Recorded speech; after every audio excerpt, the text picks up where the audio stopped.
everyone, welcome back to topic 15. Here's 15-3, solving perimeter and area problems. If you're watching this video, it's because you're in 4th grade, so therefore you already know what perimeter and area are.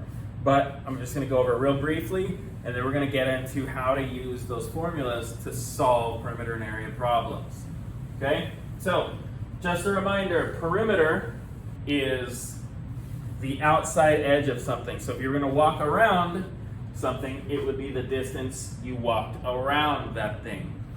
And then area is all of the stuff inside of it. Okay, so if you're mowing your lawn, you mow the area. If you're trying to keep off of somebody's freshly mown lawn, you walk the perimeter. Okay, the formulas we're going to be using for these are P equals 2L plus 2W, all right, which means perimeter equals 2 times L, the length, plus 2 times W, the width, okay, how long and how wide something is. Even though we're looking at it like this, I want to think of it flat on the ground. Okay, in area, our formula will be A equals LW, or which means area equals length times width. Okay, so those are the formulas: 2L plus 2W and LW. All right. Now, moving on over here. I have a rectangle, and I know that one side of this rectangle is 7. Okay, and I'm attempting to figure out the length. Okay, we're going to call this the width. Up and down I'm going to call the width. Side to side I'm going to call the length. So I've got the width of 7, and I'm attempting to figure out the length. Okay, and I'm going to show you how you can use area or perimeter formulas to find missing information. So I'm going to start using area. Okay, my area is 63. I already know that. And I know that that's 7. So my unknown is up here. Well, let me fill in my formula for area. And I'll do it right inside. Area equals LW. Forgive my cursive, it's terrible. So that means 63 equals L times 7. Okay. I've got 2 out of the 3 things I need, which is all that I need. So now we need to go all the way back to our properties of math. So we know, in our fact families, so we know that 2 times 5 equals 10, but we also know that 10 divided by 5 equals 2, or 10 divided by 2 equals 5. So you've got to be able to do the inverse operation.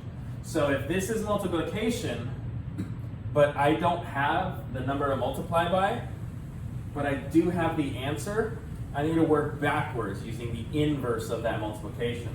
So I'm going to go L equals 63 divided by 7. Okay? And in this case, it's a fact family, so hopefully you know this answer, but I'll do it just in case. I'll go long division style. 9.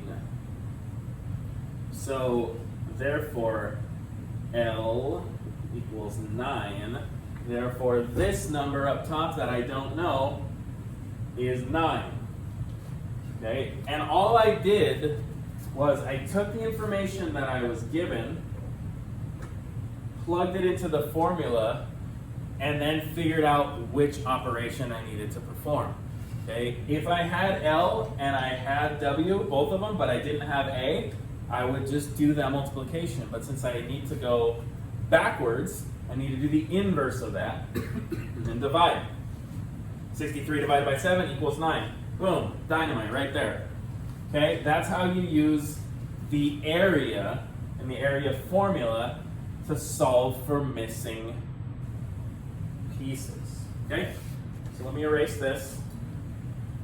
And now we're going to use perimeter to solve the same thing. So again, I've got my perimeter formula, 2L plus 2W. So even though it's poorly drawn, we're going to assume this is a perfect rectangle. Therefore, what do we know about rectangles? We know one side and the other side are the same, one side and the other side are the same. So because I know this is a rectangle, I know that these two sides are both 7. Okay, I know that. And I know that because of the perimeter formula. So 2 times L, I can figure out part of that. P equals 2L plus 2W. So 32 equals 2 times 7. 2 times 7 plus 2 times W. I still don't know that. So 32 equals, I'm going to erase this area real quick. 32 equals 14 plus 2W. I don't know what 2W is. Okay, so since this is a addition problem, and I'm trying to work backwards, I need to do the inverse operation, which the inverse of addition is, yes, subtraction.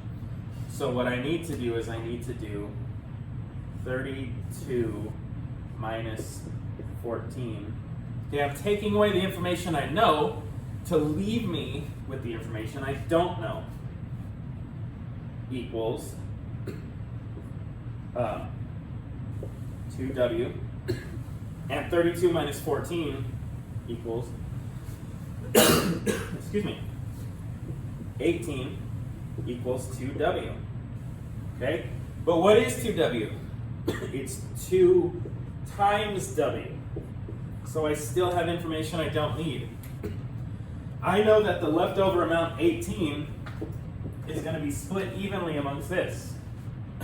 So I can take that 18 and I can divide it by 2 in my head because I'm smart and you're smart. But here's the formula right here to show you why you do that.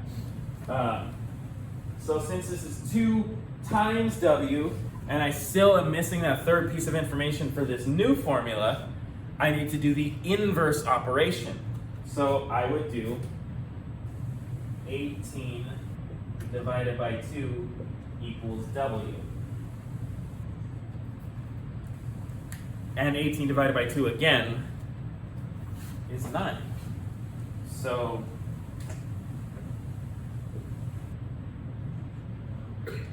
that's kind of complicated, I get it. But what you need to do is you need to plug the numbers into your formula, and then depending on what you're missing, you need to work the inverse if you can't do just write what it's asking for at that moment. So I couldn't do 14 plus 2W. That doesn't work like that. So I need to do the inverse of that and subtract. And that left me with 18 equals 2W. And I still can't do 2 times W because I don't know what W is. So I need to do the inverse of multiplication there. 18 divided by 2, which just leaves me with my W, which equals my 9. All right? So this is more complicated than just saying, oh, the length is 7 and the width is 9. What's the area? What's the perimeter? All right? This is working backwards, just like we did at the end of topic 14. You're given the final piece of information, and it's your responsibility to figure out how to go backwards and get the initial pieces of information. But as long as you keep in mind your 2 formulas we're going to be using, and you appropriately plug it in to where it belongs, you really should have no problem just going step by step sequentially, doing inverse operations as needed, just getting that. All right? So yeah.